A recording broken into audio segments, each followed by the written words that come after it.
On this week's episode, we're going to do a classic tier maker for all the liveries we saw earlier last week, and then we're going to do a little bit of season predictions ahead of testing. Let's go.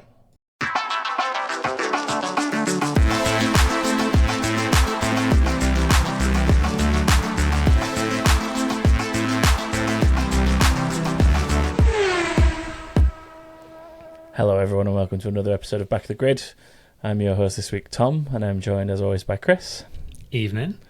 And as I alluded to in the little intro there, we're going to be visiting a classic tier maker which has become so outdated for the general populace, but a staple hold of Back of the Grid podcast.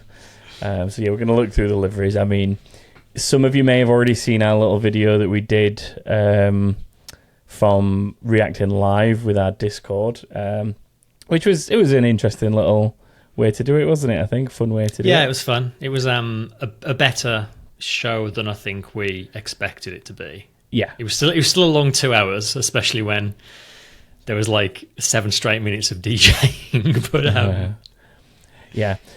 I mean, for those of you who have seen that, I apologise that it ended up just being random screenshots of things, but I tried multiple times to get something out that was a little bit more involved, but FOM do not like you using any of their footage, it would appear. So they are quick with their copyright strikes. They were very quick in stopping me from publishing anything. So we will find a way to make it somewhat available in full, the original live stream, to everyone that's on Patreon. So make sure you head to Patreon if you want to check that out. But yeah, to kind of recap it, we're going to go through each livery with some basic pictures on tier maker. I don't know if Chris has changed his opinion on any of these since the live one, so I think there might still be some merit to this process, because I know there's one or two that in a new light and then a new way I've seen them I've changed my mind on. So I think this might be interesting to see what each of us have moved and where we've moved. It's been good to have a little bit of time to ruminate on some of them. Yeah, definitely. So should we just crack on with it? Should we get on with it? Yeah, should we introduce the tiers for audio listeners? For audio listeners, we always try and give the tiers the quirky names. We've gone for the normal 5-tier structure, but we're going with S tier is stunning. That speaks for itself. A is pretty good. B is kind of in the middle. It's all right. C is they tried, and D is they failed. So I tried to keep them somewhat in a line with each other. I think last year C was swing and a miss is what we went for. So I tried to kind of keep that vibe. But yeah, we'll kind of go through them in, I guess, the order they were shown, which was reverse championship order, and just drop them in here and then see if people agree with us or absolutely flame us. So yeah, if you've got a different preference to us, then obviously get in the comments, let us know. Other opinions are available. Yeah, other opinions are available. I will put a link to the tier maker template into the description of the episode on all the streaming platforms for audio and on YouTube. So if you want to actually fill the thing in, you can fill the actual thing in as well if you want. So yeah, let's start with Stake Sauber F1. Is that the right way to say it now? Who even knows with that team? Yeah. I think this is one that's grown on me a little since the reveal. Okay. I don't know if it's grown enough for it to move high up the tiers. I mean, it is essentially a black car with some green paint sprayed down the nose and over the cockpit, and that's basically it. I didn't actually realise at the reveal they've even left the green roulette wheel off the back of the car. So there's literally it's only on the front one. Nothing green further back than the airbox other than the driver number.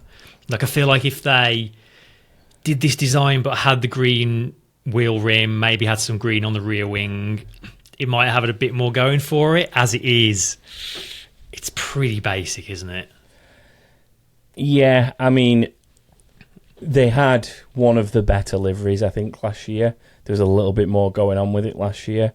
This year, it feels like it's just dropped off quite a bit. Like, it almost looks like it was a black car and someone dropped a bucket of fluorescent green paint pretty much over the top of it, and it's just wherever it lands, we paint. Pretty much. So I'm not anywhere near as big a fan. I still love the colour scheme. Yeah. The sort of gamified green and the black do work really, really well together. Like, if any I guess other than when Mercedes have done it in the past with the black cars, if any team can get away with kind of going pretty bare carbon fibre and just putting one single colour on it, it would probably be this one. But I don't know. There's things about it where maybe in reality, when it hits track and you've got a proper version on the proper car, it won't look as bad. But there were elements of it, like you had in the airbox and the engine cover, where the green starts making its gradient transition into the grey and the black. If you remember on the live stream, we spotted it just like instantly stopped and then just became pure black. So there was clearly a point where they've just cut it off, and it's probably just raw carbon fibre pretty much to save on paint. And things like that, just they stop it being as good as it could be. It's like minimal effort at that point. So I think for me, it's in that they tried section. It's not awful, but it could have definitely been a lot better if they'd have put a little bit more thought into it. So completely agree. Yeah, there we go. And that one was easy. Okay, Williams. So Williams is one of the ones that we liked a decent amount when we saw it live.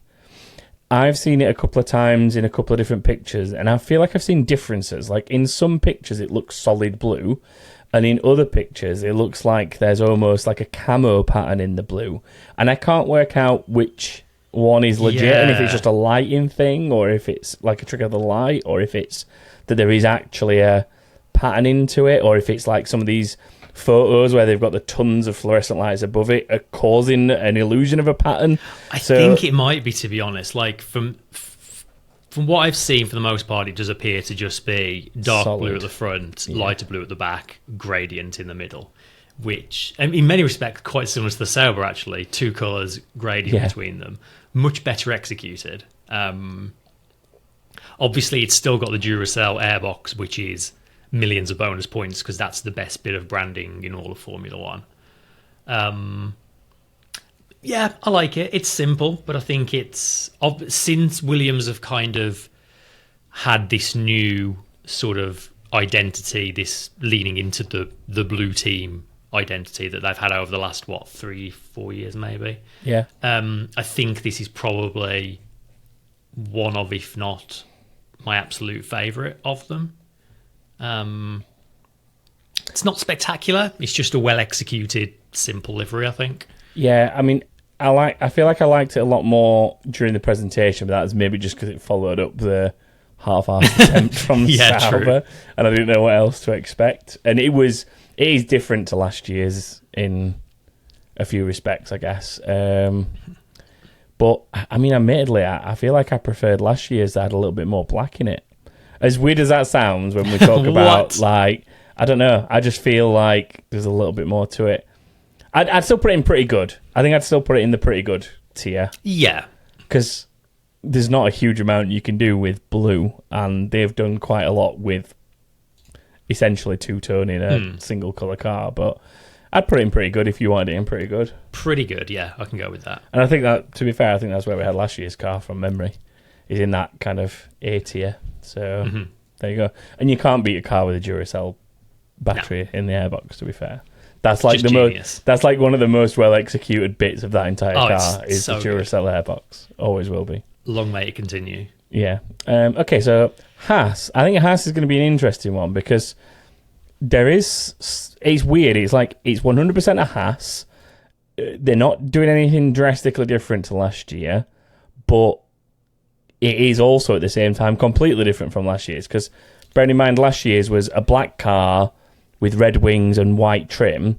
This car has got a lot more white on it this year and breaks up the monotony of, I think, that all black livery that we had for a lot of last season. So as much as I think it's them doing just a basic Haas livery, it feels a little bit more creative. It feels a little bit more appealing to look at, and it feels a little bit more proper Haas, if that's the way to put it. Like, because I remember the early cars were quite heavily white with black, not just pure black or not just pure white. There was always like a nice balance between the two, and I think this one's finding that again. But I'd be interested to know what you think. Yeah, it's I pretty much agree with what you just said. Like, I think the side profile looks fantastic. The white side pod, the big oversized Haas logo that, like, from a side on you can't even see it because it kind of wraps over. Like, that's really cool. The massive Haas on the red rear wing, really good. This is getting really into like nitty gritty nerdy stuff, but they've been since MoneyGram have been their title sponsor. They've been really bad at putting that logo on the car. Yeah. They kept putting it on not very wide bits of the car and insisting on having the text and the logo, which just made it look really tiny. Whereas now they've put it across the engine cover. There's space for that too. It looks a lot better, doesn't Exists, it? illegible. The red logo on the background looks really nice. I think it kind of looks the worst from the front because the nose, basically from the front of the halo to the tip, is just packed with stuff. There's so many logos down that nose that it just looks a bit too busy, a bit too much going on, especially the big white section at the front just looks like a whiteboard they've stuck a load of adverts onto. So that lets it down a little bit, but for the most part I like it. I think it's similar to the Williams. It's sticking to their identity, but it's just a very well executed version of it, so I like it. Where are you going to put it though? That's the big question. I don't like it as much as the Williams, but okay. I'm not sure if it's an A or a B tier for me. Where are you at? I mean, I like it a lot more than last year's car. I think it's a lot better looking car. To be honest, I'm not going to lie, I'd not really noticed the thing with the nose cone until you pointed it out, and now I can't unsee how busy that is with sponsors, but I don't think it does enough to completely ruin it or anything for me, because that side profile, which generally speaking for the vast majority of the time is probably what you're going to see, is really clean and really nice. So I'd personally put it in the pretty good. I quite like this year's Haas. I can go with that. I can be okay with that. Yeah, I'm happy to put it below the Williams for you. So it's not you saving the Williams. But as long as you're happy with that, I'm happy with that. So the next one is the BWT Alpine. Thoughts on this one? Initially, I mean, it was hard to react in the moment because it's an Alpine with paint on it, which in itself is a surprising thing. I've never really liked this whole blue and pink era of Alpine in general. I think the first couple of Alpines, when they were just purely that kind of electric sort of shiny blue, the Alpine. I don't know the official colour for it, but it's like the official. It's the official colour of Alpine, isn't it? Yeah, it's their racing colour. The pink and blue thing doesn't massively work for me. Again, this is probably one of the better executions of that. You can't miss that they're sponsored by BWT. My goodness. To be fair, that's the same with any car that's ever been sponsored by BWT. Yeah. I think Alpine are lucky in a sense that the entire car is not pink every single year with that sponsorship, because pretty much any other car in racing that's sponsored by BWT is pink in its entirety with blue BWT logos on it for the most part. Like, and I know that these are like lower categories of series, but like when you look at things like touring cars and Porsche Super Cups and things like that, they're just the entire thing is pink. Yeah, I think V8 supercars have got some as well. So yeah, I mean, I think it's a they tried for me. Like, they, unlike last year, Alpine actually have tried to have a livery.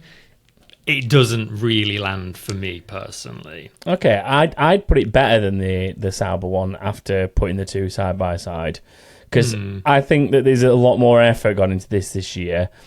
The thing that you didn't like live, which is the way they put the BWT on the side pods. Since I've seen it more and more in still imagery, I don't mind that as much as we did live. That's kind of grown on me, because there's like a bit of a darker navy blue outline to it that kind of makes it pop a little bit more off of the Alpine blue. So overall, it's grown on me, and I sort of put it in the it's all right category. Like, it's definitely not ever going to be one of the bests, but I think it's a lot better than some of the others that we've seen. So I'd put it in it's all right personally. Let's stick it in B and all right for now. We can always adjust if we feel like there's Yeah, if we feel like there's something that makes it not warrant that position, I'm happy to change it later as we come back. Wes in the chat has said they need to follow the lead of their WEC team, which I 100% agree with, because the WEC Alpines are beautiful cars. But... Yeah, definitely. Yeah. Next on our list is the team formerly known as Minardi. Visa Cash App Racing Bulls. We have to say it in full now, don't we? Yeah. It's not even a V-carb anymore. The RB actually stands for something officially now. Yeah. It's stunning, isn't it? I mean, I think it is my favourite. I think it is my favourite. There's not one of them that I like better than this. It's really funny because it's so simple. Like it's primarily a white car, but it works well still with the Red Bull logos that they inevitably have to have on there. But I think the way that they've done everything else that they've done with the sponsors has played to the way that they've decided to just decorate the car in general, paint the car in general. I know it's a little bit of a tongue-in-cheek copying from Mercedes' homework with the patterning down the bottom end of the box, but I mean, it's one of the things that we've really liked about the Mercedes for the last 3 years or whatever that they were doing it. Yeah. Where you've got that gradient of the Mercedes logos. I do kind of like the almost gradient that they've got going on with the little bulls. In a similar vein to Haas, the way that they've got the Visa logo with the side pod, it just fits. It just looks right and it works. I think the only thing that I'd hoped for more of, like we talked about during the live stream, is a little bit more of that Cash App green, and a little bit more of the trim in places. But as I've kind of looked around the car, I've sort of noticed that Cash App logo is pretty much on every corner of it. So you do get a little hint of green at pretty much every angle you look at it. It just would have been slightly nice if it was somehow incorporated a little bit more into the actual design. But yeah, I think if there's going to be a winner for this season's liveries, I think this is the one. Yeah, I mean, so my concern was that we all got excited about it in the moment of the reveal because it was so different and unexpected. Yeah. But having kind of mulled on it over a few days, it is still a very good looking car. Like there's plenty of bits you can nitpick, because there always is. Like I think, as I said at the time, I don't really like that they've still got those kind of varsity font numbers. And I've only just noticed that the driver numbers are a different colour at the front and back of the car, which is a bit weird. But it's little nitpicky things. Like it is ultimately doing what they did with the Honda Red Bull a year or two ago, which was a stunning car. And this one's probably not quite as nice as that, but it's still extremely good and definitely my favourite of the bunch. So he's going up in S tier for us then, yeah? Straight up there, yeah. Easy. Okay, into the top end of the grid now, and we'll start with Aston Martin, as I conveniently sit here in a Aston Martin cap. I mean, for me on this one, it's a traditional Aston Martin livery, which I really enjoy, I really like. I just think there's some elements of it that have not been done as well as they were last year. Like last year, it was up there in that top category for us, and I think that just a few choices they've made have bumped it down probably into pretty good. Like it's not a bad livery, but for me it's only pretty good at this point. And I think the things are like just there's so much black when you get to the back of the car, which I didn't notice as much live, but when I've seen some of the more side-on shots, there's so much black coming up the back of that car. Like it's definitely nowhere near as criminal as the BWT was last year, that's for sure, and nowhere near as criminal as the Sauber may well be this year, but it's on that borderline. It feels like there's as minimal paint on there as possible. The back wing's got like nothing on it except a big Aramco logo on it. I just like a little bit more of the green, a little bit more of the fluorescent green or fluorescent yellow touches. The way that they got it on the wheel caps again is pretty nice. I'm pretty sure they had it like that last year. I think so. So, I think a big part of the problem mentioning the fluorescent green is they've used the fluorescent green as a border between the black and the dark green, which just highlights how much of the car isn't painted. Like, it's drawing attention to it almost. I'd say so. Yeah, it's definitely a downgrade. Like, it's still, ultimately, if you're painting a car that green, it's going to look good. But, yeah, bit of a miss. As you say, I don't think it drops them down colossally, but we definitely had them top tier the last couple of years, and it's not that. Do you prefer it to the Williams? Good question. I think it's between the Williams and the Haas for me. Yeah, I'd put it in the same category as them. It's still in the pretty good category. Yeah. I really didn't like the white plonked airbox for the Madden logo when we were watching it live, but that is something that has grown on me a little bit. It's less of an eyesore the more I look at the car. It sort of fades into it a little bit, let's say. So it's less of a problem for me, but at the minute. But yeah, I'd be happy it being sort of in between the other two. I'm all right with that. That feels about right.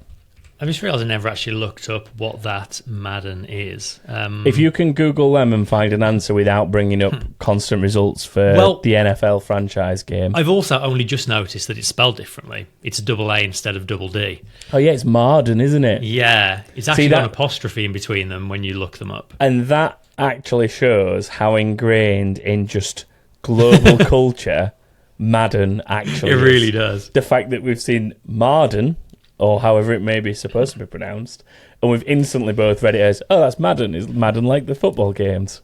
They are a multi-commodity mining and metals company. Guess what country they're from? Somewhere in the Middle East. Saudi Arabia. Yeah, there you They go. probably have links to Aramco. Yeah, probably. Yeah. Yeah, I mean, he's a good-looking car, generally speaking. There's, Yeah, again, it still looks nice, but... less to nitpick. Sorry, more to nitpick than on something like the V-Carb. But it's definitely not going to be an eyesore as it goes around the track, is it? Let's put it that way. Yeah.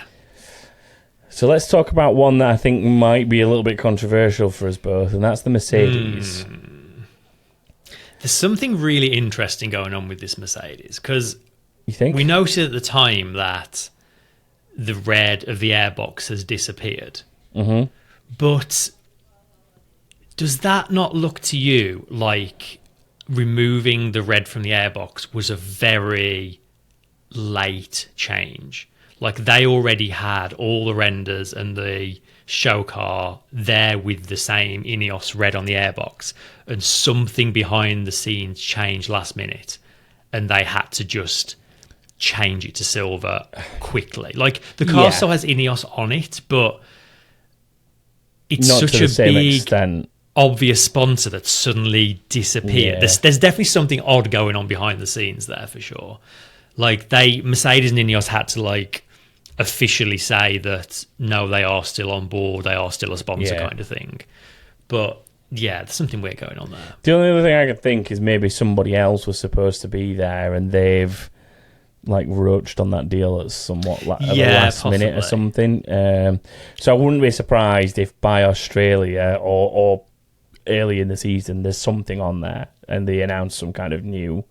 It either goes back to being an Ineos one, or they announce some kind of new deal and new sponsors up there. I can't imagine it staying blank like that. I just feel like it would have been. I said it at the time live. I think it'd be better in the Petronas green if they were just going to have to leave it. That sort of teal green, mint green, whatever you want to call it. Because although that is still on the car, it doesn't feel as prominent as it has in some of the other seasons. Like, there's just a single stripe from nose down the side pod, so it's not like it's gone completely, but it doesn't feel like there's as much of that as there usually is on that car. So maybe using that a little bit more or something would have been nice. Yeah, possibly. I really didn't like it when I saw it live, but a little bit like the Alpine, it's sort of grown on me the more I've seen it, and it now doesn't look as bad as it first did, but it does feel still like a weird indecision between. I can't remember. I think someone said this in the Discord chat whilst we were watching everything live. It might have been Kilowog or someone like that. But somebody said, I wish they would either just go back to being the silver arrows and have a silver car, or do something proper with the all black car like what they did in some previous seasons. And the more I look at this, the more I sort of agree with that sentiment of 100% agree. It feels like they're torn between which way to go. Do we go Mercedes corporate silver, or do we go for this new sleek all black image that we've had for a couple of years? Like, and it's like they've just not been able to decide. So like some bits of it are silver, some bits of it are black, and it's just a bit like, yeah. If they painted the car predominantly silver and had the very back of it black and did the thing with the Mercedes stars just in that black back kind of quarter, I think that'd look really nice. Yeah, and even like touches like, I don't know, the underside of the AirPods being, even if it was bare carbon fibre to make it black, like little touches of it, similar to what the Astons tried to do, but maybe gone a bit overboard with, and similar to what I was maybe saying that the Williams could do with, just those little touches of things that maybe help define a little bit of shape to the car a little bit more. Yeah, it's just so busy. There's so many ideas and so much going on, and logos kind of thrown on where they can, and well, it's not doing a lot for me. That's part of the problem with it, I guess, is like on the engine cover and the airbox, when you look at it, there's a lot of silver going on there, and then there's like a sort of almost looks like a thin strip of black kind of between the airbox and the side pods, and they've just kind of crammed 2 or 3 sponsors in that space because it's easier to put white text on black for a sponsorship than it is to do it the other way around onto the silver, sorry. Like if I was a company that paid for a sponsorship looking at that car, I wouldn't be best pleased, because everything just kind of blends into a bit of a mess, really. Yeah, I'm not a big fan, unfortunately. Yeah. Where are you going to put it?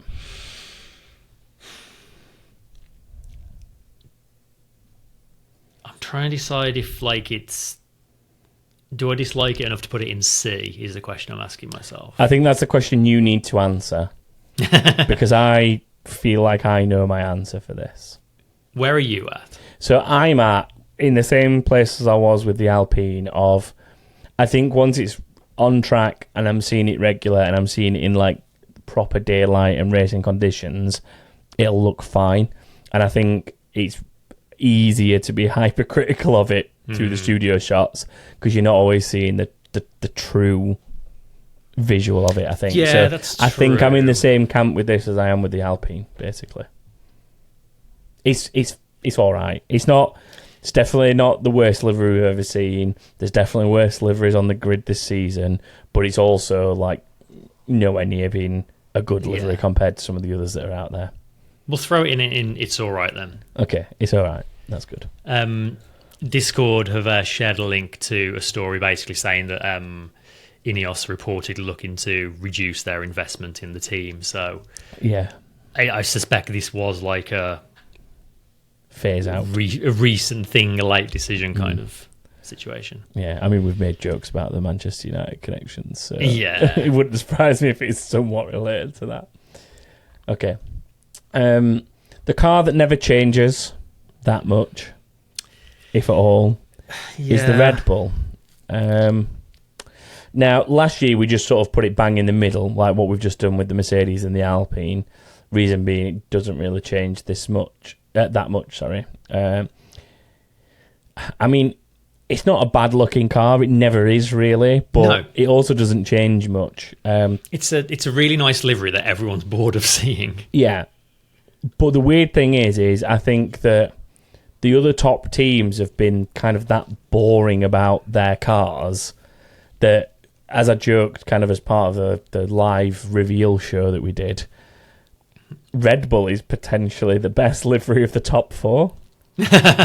Even though it's not changed at all. Weirdly, yeah. The others have kind of fallen behind it by making a bit of a pig's ear of some of the liveries that they've come up with.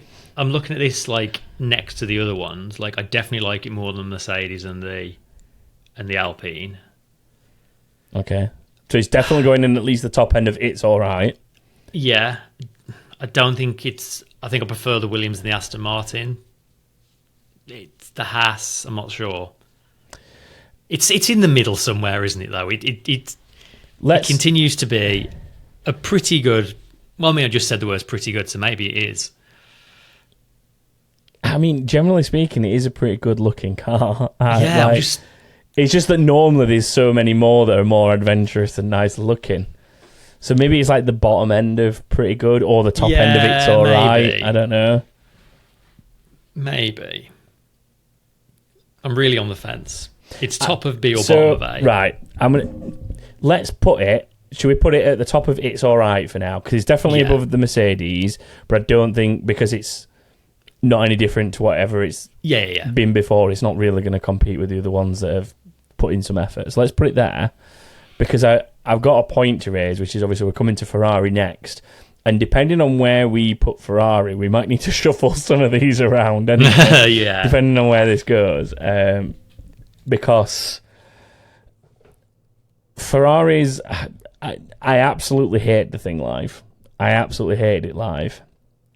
And then I saw the official images that Ferrari put out, and it looks so much better in those images. But then I just sort of think, well, how much editing's gone into those images? How much effort has gone into making it look that much nicer of a car in what they've done? Because the red looks so much deeper, so much darker, so much like better than what it did live, and it helps weirdly detract away from how much is going on with the white. It doesn't detract away from how many sponsors are absolutely plastered all over the thing. I mean, this could be the car with the most sponsors on it. I haven't bothered to go around doing a count, but when you actually look at them, like, we've talked about a couple of them, like Mercedes cramming quite a few on the side and not doing a great job of it. I think it was the Haas we were saying they've crammed quite a few on the nose, but the side's still pretty clean. Yada, yada, yada. You know, like, there's a few examples of people trying to cram logos in somewhere, but other elements of the car being quite clean and still good to look at. The Ferrari has got a logo on literally every inch of panelling it can possibly have a logo on. The only bit that doesn't have a logo on it, well, more than one logo on it, is the HP elements, the white bits. And that is probably because it'll be a deal that HP have got that space, and that is their space. So the white spacing is theirs and theirs alone. And the really interesting thing is that it actually goes against HP's own branding guidelines. Like, I've seen people look up HP's branding guidelines, and it's like, it's within that is like you have a black version of the logo on a white background and a white version on a black background. What do you do on a red Ferrari, though? Slap a big piece of white on it, apparently, and then stick it on it. I hate it. I absolutely hate it. You do hate it? It's horrible. Is it worse than the Sauber?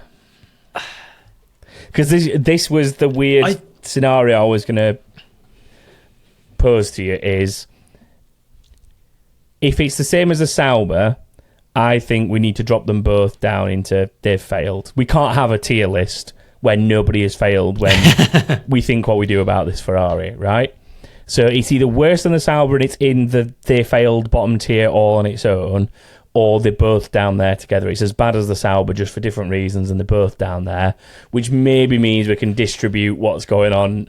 Like, the they tried could be your Mercedes and your Alpine, and the it's all right becomes like Red Bull and Haas, and then they're pretty. It spreads that out a little bit more, is what I'm thinking. But it really depends on if you think the Sauber is on a better level than the Ferrari, which was going to be my big question. I think the Ferrari is worse than the Sauber. So you think the Ferrari is in they failed all on its own? Yeah, it is. They have objectively failed at a livery. Like, a Ferrari livery is an open goal, and they haven't even hit the corner flag. Like, it's not even just the white thing on the airbox with the HP logo. Like, the front wing is part black and part white. Like, you need to just stick with one. Then there's the blue logos on the inside of the wheel covers as well. Then a little flash of yellow on them as well, which is just even worse. You've got a white rear wing, except the back of the rear wing is blue because there's an IBM logo on it. Yep. There's just something on every surface. It's horrible. They've just completely fluffed it. I do stand by my live comparison of it's like a European hockey jersey or any sport of that ilk where there is literally a sponsor on everything, on every single inch.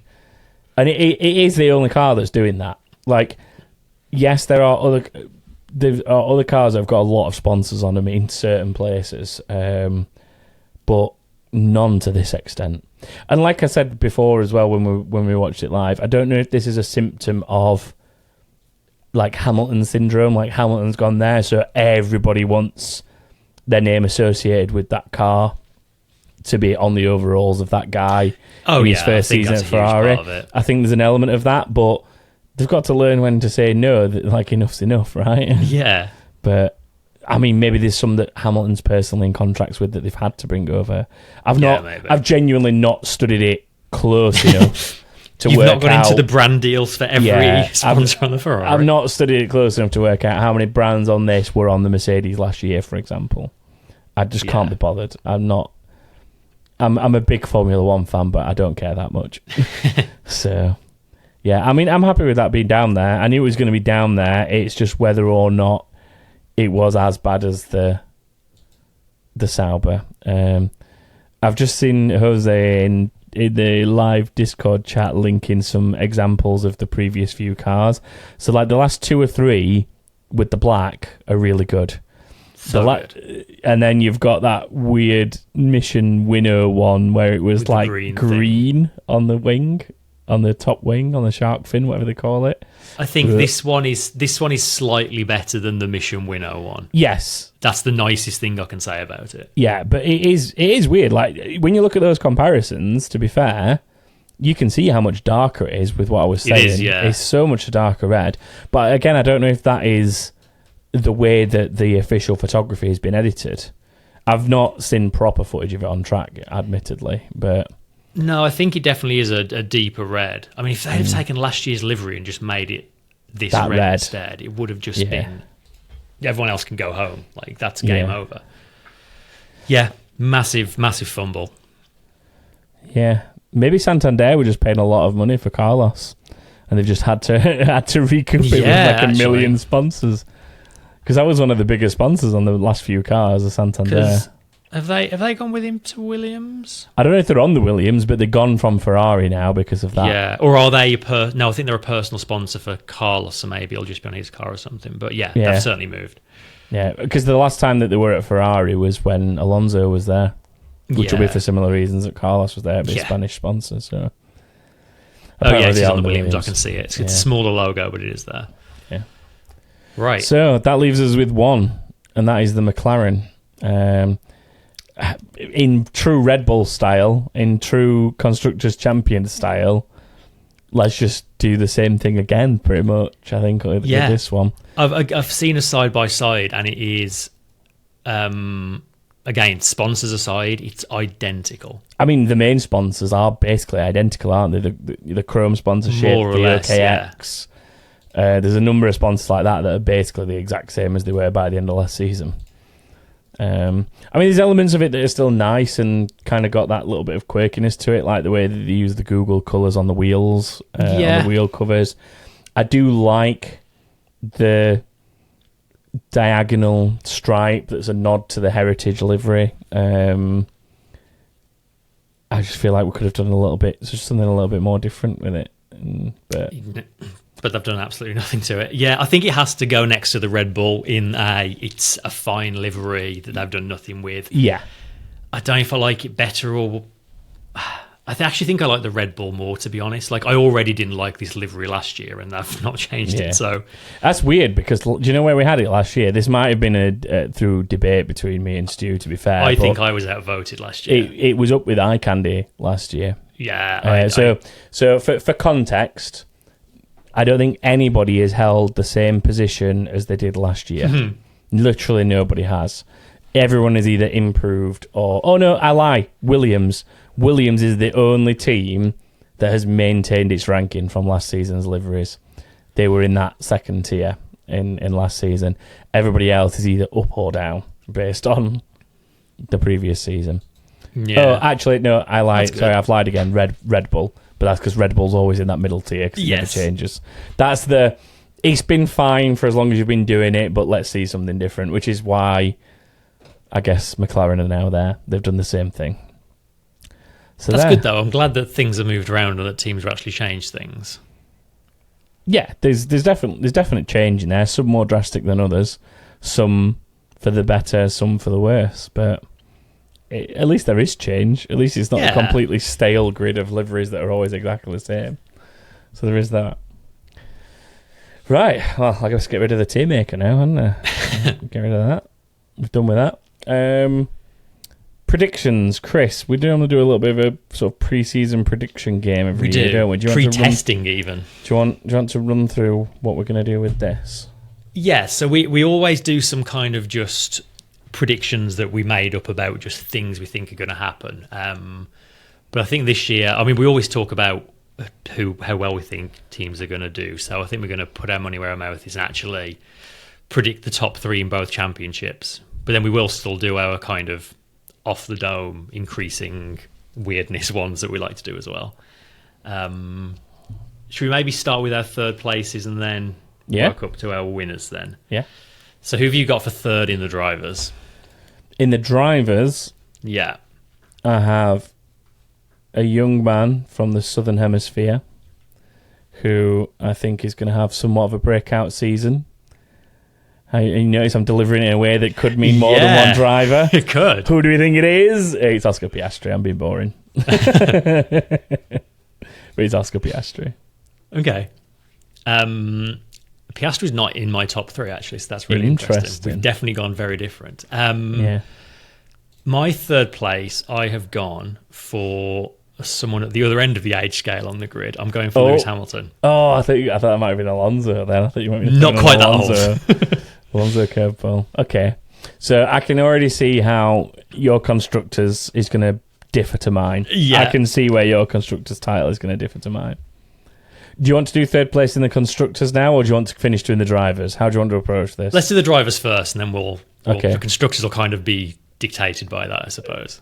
Okay, so my second place in the constructors in the drivers will be someone who's come close to this position in recent times, but not quite made it to second.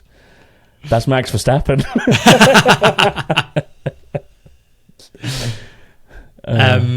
Interestingly, also not in my top three. Wow, okay. Yeah. Okay. Second place, I am going for Lando Norris. Interesting. Okay. The bridesmaid once again. Yeah, I think he is going to be there or thereabouts, but not quite stick the landing again. Okay. So my overall champion is probably going to seem pretty obvious to anyone that can see my camera and see anything behind me, and that is Lando Norris. I think the McLaren will be fairly strong again with the way it finished last year. A little bit like they carried things forward into this year.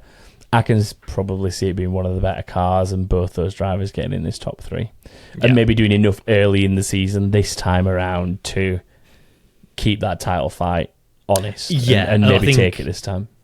I mean, Red Bull won, Verstappen won the drivers last year based on his first half of the season. I think whoever hits the ground running and can build up a gap is definitely going to be in with a very good show this year. Yeah. My champion, I've gone very different. I feel like I know who it's going to be, but then I know about the livery. So my champion pick this year is Charles Leclerc. That's such a juxtaposition when there's so much white on the car, man. I know. I think all the ingredients are there for Ferrari. Like, they've been bits and pieces have been kind of getting improved over the last several years. This is their year. If they're going to do it before, obviously new regulations next year, but if they're going to do it, I think this year is their best shot they're going to have for a while, and the best shot they have had for a while. And I also think that over a season, Leclerc is going to be able to outdo Hamilton. Okay.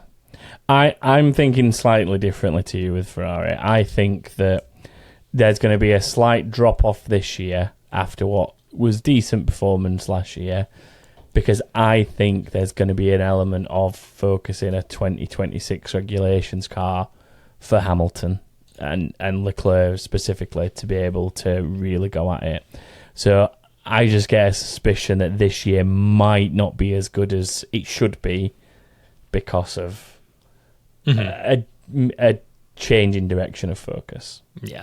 And it's a little bit like to why Hamilton jumped ship from McLaren to Mercedes all those years ago, of he's maybe seen something about the next regulation set that has enticed him to go there, along with obviously, everything that he said about is always I mean, how many drivers can say that they wouldn't drive for Ferrari if they were given the chance? Like, there's a legacy there. And I think that alongside that, there's maybe something that they've been able to do similar to Mercedes to look, this is what we've got for the next generation of cars, and we want you in that car. So yeah, interesting that we've both basically got a Verstappen sandwich though, with different constructors around him. That might be interesting. And so this is as well. I'm not thinking you're probably the same, but I don't think McLaren are going to run away with anything at this point. No, I think that. It's just that I think that with Hamilton being new to that team, once Hamilton's settled in that team, they will have probably one of the better, if not the best, driver pairings in Leclerc and Hamilton. Yeah. But I think whilst he's attuning to that team and they're getting a car right for him, I still think Norris and Piastri is the strongest pairing, at least for the time being, until Leclerc and Hamilton. Well, until Hamilton comes good at Ferrari, which I don't think will take long, but I just think there'll be that little bit of... I'm more than happy to be proven wrong, to be fair. More than happy to be maybe he'll wrong. do an Alonso and turn up and win his first race for Ferrari, but I don't think maybe. it's possible. But that car had white on it, didn't it? That was red and white Santander car, I think. There we go. It's written in the stars. So I think I can guess your top two in the... Well, actually, no, I'm not so sure. Do you want to give me your top three constructors? Okay. A team that's not finished in the top three last season, I think making a comeback to the top three, will be Mercedes. Oh, interesting. Have you got them in third? I've got them in third. Yeah. Interesting. I think that for me though really depends on how well Antonelli settles in and how quickly he settles in. Yeah. If he struggles in any way, that prediction's out the window. Because as we've seen with the likes of Verstappen, no matter how good you are, if you're the only driver consistently scoring points, the team aren't going to win anything. Yeah. So even though he did come very close to single-handedly winning it for him, it's just not doable. So, but I think Antonelli's got good promise. He's still pretty young. He's still got a lot of time to learn. It's not going to be the end of the world if he doesn't hit the ground running. He's like a long-term investment for them. But I think that the two of them together and the steps in the right direction that the car's made will hopefully pay dividends for him this season. And I think that, like I said, this is coupled with that slight Ferrari drop-off I've talked about, with them maybe getting distracted by 2026. That's kind of how I see it. And if anyone's going to usurp Ferrari and jump into that top three, I can't see it being Aston Martin at the minute. No, even with Adrian Newey now there, I don't think that you're going to realistically see any true output from that until, again, 2026. No, I think Aston are going to be awful this year. I think they're just going to write it off. Yeah. My third place constructors, I've gone with Red Bull. Okay. But I think it's going to be very close between them and Mercedes for third. I think the difference is going to be... partially, like you said, Antonelli's going to be good, but he's going to take a bit of time to get going. Whereas Lawson, he's not the most experienced driver, but at least he's got some races under his belt. He's going to maybe be a bit quick to be there, and also just Verstappen's a points machine. So I do think it's going to be very close between Red Bull and Mercedes this year, but I've got them pipping it in third. Okay, so does that mean that McLaren are in second for you? McLaren are in second for me. Okay. And then obviously Ferrari first. So I've got Red Bull and then McLaren in second and first respective. So Red Bull in second. Because again, you've got no Ferrari faith this year. I just think that it's There's two factors. There's the car looks gross, and whenever a Ferrari looks gross, it generally doesn't do that well. And then also just the fact that I think there's going to be so much hype and expectation around them that it's almost inevitably going to backfire. I just think it's one of those things that there's going to be so many people expecting so much out of Ferrari with Hamilton going there, and they're potentially, like I've said already, focused on 2026, and that's their actual aim, and it's just not going to work out the way people think it will. But as I keep saying, I'm more than happy to be proven wrong. And like I say, I don't think that this is like Ferrari are completely fallen off and they're nowhere near these top three. I'm thinking that going into the final few races, you've probably got all four of them. Oh, yeah. Somewhere in touching distance of winning the Constructors, I think. Yeah, those top four teams are going to be so close this year. I think they're going to still be close. I just think that there'll be something about it that maybe helps Mercedes pip Ferrari in that top three race. Right, should we do our sort of bonus whatever prediction? So for newer listeners, we sort of do this every year where we just pick some things we think are going to happen, and we sort of do increasing out there unlikeliness. But just fun side predictions, I guess. Do you want to go first again? Do you want me to start? Yeah, no, that's fine. I can start. Okay, so my slightly realistic one, let's say, that I think probably will happen and is not really too long a shot. Carlos Sainz will outscore Alexander Albon over the course of the season and basically finish higher than him in the Constructors. In his first year with the team. I can see that. I'm going to go with... I'll go, if that's yours, I'm going to go with a similarly, I think it's going to happen, which is Leclerc will out-qualify Hamilton across the season. I can see that. Leclerc's a good qualifier. I mean, Hamilton is a very good qualifier as well. But Hamilton is statistically the best qualifier. Yeah. But I do think Leclerc's going to outdo him. Leclerc is very good, though, especially in that Ferrari. Okay, so my second one. Kimi Antonelli will win a race before Russell and Hamilton. That's wow.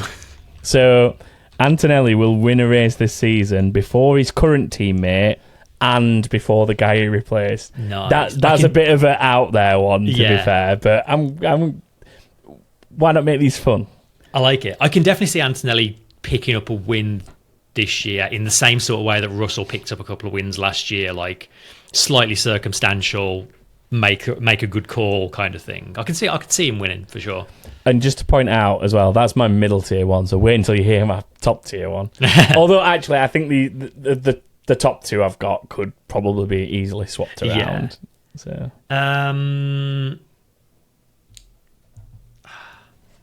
there's one I want to use, but it's not really measurable, so I think I'm going to have to put it to one side. I wanted to say something around, I think Bortoletto is going to be the most impressive rookie, but not necessarily in terms of scoring points, because I think the Sauber is going to be awful, but that's kind of impossible to measure, so I'm going to have to leave that one to one side, I think. Instead, I will do... I know what I'll do. Valtteri Bottas will make an FP1 appearance and be the faster of the two Mercedes in that session. Okay, yeah, that's a good one. Even when Bottas isn't on the grid, I'm bringing him back in. So basically, somewhere in the middle there, we're saying that someone at Mercedes is getting outperformed by someone they shouldn't be getting outperformed by. Basically, yeah. Okay. Do you want my top one? What's your top one? Liam Lawson will win more races than Sergio Perez did in his final 3 seasons combined.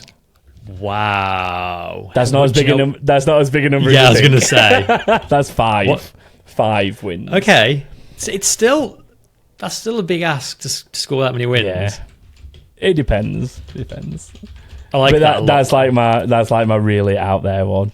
I think I sort of sit with Liam and Kimi Antonelli as both drivers who can definitely take a win this season if the sort of situation falls into place for them. But I think unfortunately they both might need that. And obviously, generally speaking, you'd say Liam's going to have to play the team game, but who knows? Yeah, I like it though. Putting it out there. Just being crazy. Okay, my last one is in at least one race, one of the Racing Bulls drivers will be replaced by Arvid Lindblad. Why specifically Lindblad? Because he's the next big Red Bull thing. He's like, you know how Helmut Marko likes to pick a driver and is he the latch official reserve driver for them this season then? I don't know if he is or not, but in true Red Bull style, if a seat were to open up, even if there are other official reserves, they'd probably get overlooked and Lindblad would get the seat because Helmut Marko thinks he's the next best thing. His helmet's next max, basically. Yeah, I think it's a near guarantee he's going to replace one of those two for 2026, but I'm going to say he's going to get a seat at some point this year. Okay. I mean, that one's, again, it's similar to your second tier one, isn't it? It's you can see it happening, but obviously certain circumstances. Actually, yeah, two of my three are about drivers that aren't on the grid, which is... We'll see. Yeah. Well, there you go. Mine's all about newbies outperforming what's expected of them. Yeah. All three of them are. Well, newbies. I guess Sainz is not a newbie, but he's new to the team. So, famous young driver, Carlos Sainz. Yeah. That's good. I like it. Right. Is there any news or anything you'd like to go through, Chris, or does that see us done for this week? There is some bits of news out there, but I think... we probably can save that for one of the coming weeks when there's less going on. Testing's about to start. Yeah. So we will have testing to talk about, but we'll probably do a news roundup in the coming weeks as well. Cool. So, yeah, that'll probably do us for today. Well, on that note then, I'll round us out. So, if you've enjoyed the show up to now and you're watching us on YouTube, please do remember to like and subscribe and let us know what you think of the livery rankings in the comments. As I said earlier, there'll be a link to the specific tier maker if you want to do it for yourself and send us a link to show us how wrong we potentially were. If you want to get in touch with us in general, you can do it through all the social media platforms as per usual, just by searching Back of the Grid. And if you do want to get involved with being here live for the show, as you've heard us sort of dipping in and out of comments from chat, or they were here with us for the live stream. We're going to try and do more things like that where we can through the season. So, if anyone wants to kind of be part of that whole community, head to patreon.com/Back of the Grid and you can find out how to get involved there. And then lastly, if you head to the website, backofthegrid.com, get registering now because we'll be resetting the predictions league soon. We'll be setting up our new fantasy leagues for this season. So if you want to be a part of those, get yourself registered on the website and you'll be able to be part of all that stuff when it goes live over the next week or so.